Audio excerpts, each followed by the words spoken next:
শর্টকাটে বাংলা এবং ইংলিশ ফন্টটি আছে সেটি ব্যবহার করতে পারেন সেই বিষয়ে আজকে আপনাদেরকে দেখানোর চেষ্টা করব।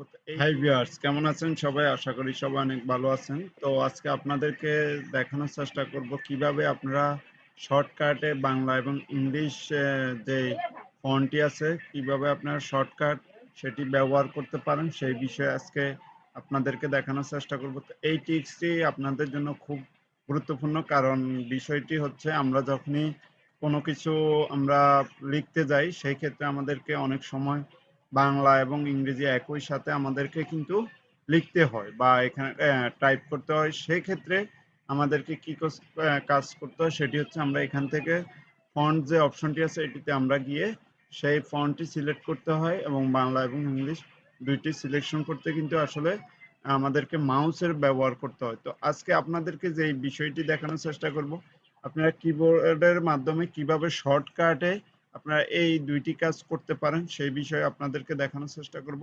আশা করি আপনারা এই বিষয়টি দেখবেন। তো দেখতে পাচ্ছেন আমরা প্রথমে আপনাদেরকে দেখানোর স্বার্থে যেমন এখানে আমার যে অপশনটি লিখছি আমার বাংলাদেশ, তো এখানে পরবর্তীতে ধরেন আপনাদের যদি ইংরেজি কোনো ফন্ট থাকে সেক্ষেত্রে এখান থেকে ইংরেজি ফন্টটি সিলেক্ট করে তারপরে আমাদেরকে আবার কি করতে হয়, তারপর টাইপ করতে হয়। তো এখানে আজকে আপনাদেরকে দেখানোর চেষ্টা করব আপনারা কিভাবে মাউসের অপশন ছাড়া আপনারা যেই ফন্টগুলো আছে সেগুলো শর্টকাট কির মাধ্যমে কিভাবে আপনারা ব্যবহার করতে পারেন সেই বিষয়ে দেখানোর চেষ্টা করব। তো আশা করি আপনারা সম্পূর্ণ ভিডিওটি দেখবেন, তাহলে আপনারা যারা মাইক্রোসফট ওয়ার্ড সম্পর্কে বেসিক ধারণা আছে তারা এই বিষয়টি খুব সহজেই বুঝতে পারবেন, আর যারা জানেন না তারা এই বিষয়টি এই ভিডিওর মাধ্যমে জানতে পারবেন। তো যারা আমার চ্যানেলে নতুন ভিউয়ার্স আছেন আপনারা আমার চ্যানেলটি সাবস্ক্রাইব করবেন এবং পাশে থাকা বেল আইকনটি বাজিয়ে দিবেন পরবর্তী ভিডিও আপডেট পেতে।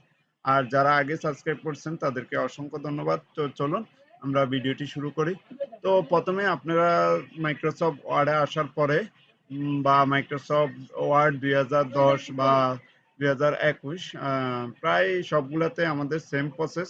এখানে দেখতে পাচ্ছেন সেই প্রসেসটি আপনি যখন মাইক্রোসফট ওয়ার্ডের হোম পেজে থাকবেন তো এখানে আপনারা দেখতে পারবেন একটি আইকন শো করতেছে। তো অনেকেরই আছে এখান দিয়ে নিচে শো করে, তো অনেকেরই আছে উপরে শো করে।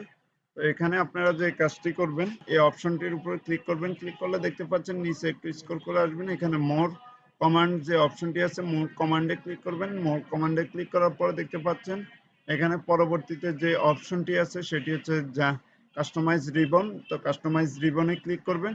কাস্টমাইজ রিবনে ক্লিক করার পর দেখতে পাচ্ছেন এরকম একটি অপশন আসবে। তো এখানে আপনারা একটু দেখতে পাচ্ছেন নিচে কিওয়ার্ড কিবোর্ড শর্টকাট। তো এখানে কাস্টমাইজ এই অপশনটিতে আপনারা ক্লিক করবেন। ক্লিক করলে এখানে দেখতে পারবেন ক্যাটাগরিজ। তো এখানে আপনারা এই ক্যাটাগরি অপশনটিতে একদম নিচে চলে আসবেন। নিচে আসার পরে এখানে দেখতে পাচ্ছেন ফন্ট নামে একটি অপশন আছে। তো ফন্ট অপশনে ক্লিক করলে দেখতে পাচ্ছেন এখানে ফন্টগুলো শো করবে। তো এখানে যদি আমরা দেখেন প্রথমে আমরা টাইমস নিউ রোমানটি শর্টকাট আমরা সিলেকশন করব। তো আমরা এটি সিলেকশন করে নিচ্ছি।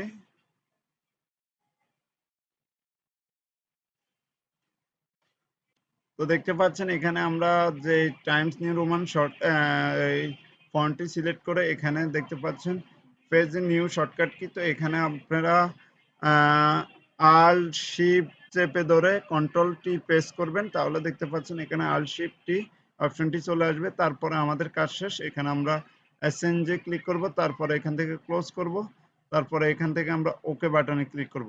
সেম আমরা তারপরে যে অপশনটি বাংলা বাংলা কিভাবে শর্টকাট কিতে আনতে পারি সেটি আমরা দেখানোর চেষ্টা করব। তো দেখতে পাচ্ছেন এখানে অপশনটিতে ক্লিক করে আমরা মোর কমান্ডে চলে যাও। মোর কমান্ডে কাস্টমাইজ রিবন, কাস্টমাইজ রিবন থেকে দেখতে পাচ্ছেন কিবোর্ড শর্টকাট অপশনটিতে ক্লিক করে আবার আমরা দেখতে পাচ্ছেন এখান থেকে নিচে চলে যাব।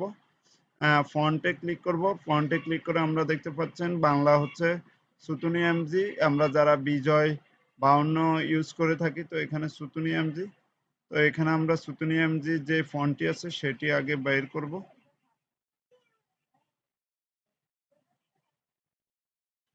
তো দেখতে পাচ্ছেন সুতুনি এখানে আমরা সুতুনি এমজি ফন্টটি বের করব। তো দেখতে পাচ্ছেন এখানে সুতুনি এমজি সিলেক্ট করে এখানে আমরা দেখতে পাচ্ছেন মাউসের কার্সর রেখে আল্ট শিফট, যেহেতু এটি হচ্ছে সুতুনিয়াম দিতে, আমরা আল্ট শিফট এস দিয়ে দিব সংক্ষেপে আনার জন্য। তো এখানে আমরা তারপর এসএনজি ক্লিক করব, তারপর ক্লোজ, তারপরে ওকে। তো দেখেন আসলে ম্যাজিকটা এখানে। এখন আমরা যদি ধরেন আমরা এখন এখানে বাংলা টাইপ করব, তো আমরা মাউসে কিবোর্ডের আল্ট শিফট এস প্রেস করলে দেখতে পাচ্ছেন এখানে কিন্তু সুতুনিয়াম জি অপশনটি চলে আসছে। তো এখন আমরা কিন্তু দেখতে পাচ্ছেন সংক্ষেপে আমরা কিন্তু বাংলা টাইপ করতে পারবো। দেখতে পাচ্ছেন আমার বাংলাদেশ, এখানে কিন্তু আমাদের মাউসের কোনো ব্যবহার হয়নি। আবার যদি আমরা এখানে ইংলিশে আমরা টাইপ করতে চাই, তো সেই ক্ষেত্রে আমরা আবার আল্ট শিফট টি প্রেস করলে দেখতে পাচ্ছেন টাইম নিউ রোমান অপশনটি চলে আসছে। তারপরে শুধু আমরা এখান থেকে দেখতে পাচ্ছেন আমরা ইংলিশে টাইপ করতে পাচ্ছি। তো আশা করি আসলে এই বিষয়টা আপনারা অনেকেই আছেন সমস্যা ফেস করেন বাংলা এবং ইংলিশ ফন্ট আপনারা একসাথে টাইপ করতে, সেক্ষেত্রে অনেক ঝামেলা হয়। আপনাদেরকে কিন্তু অপশনে গিয়ে সিলেক্ট করে তারপরে টাইপ করতে হতো। এখন আপনারা আশা করি এই বিষয়টি যদি বুঝতে পারেন, সেক্ষেত্রে আপনারা কিন্তু শর্টকাটে এই কাজটি করতে পারবেন। তো আশা করি আপনারা এই ভিডিওর মাধ্যমে উপকৃত হবেন। আর যদি আপনি এই ভিডিওর মাধ্যমে উপকৃত হয়ে থাকেন, তাহলে আপনাদের বন্ধুদের মাঝে এই ভিডিওটি শেয়ার করবেন যাতে করে তারাও উপকৃত হয়। তো আশা করি সবসময় আমার চ্যানেলের সাথে থাকবেন, সেই আশা রেখে আজকের জন্য এখান থেকে বিদায় নিব। সবাই ভালো থাকবেন, সুস্থ থাকবেন। খোদা হাফেজ।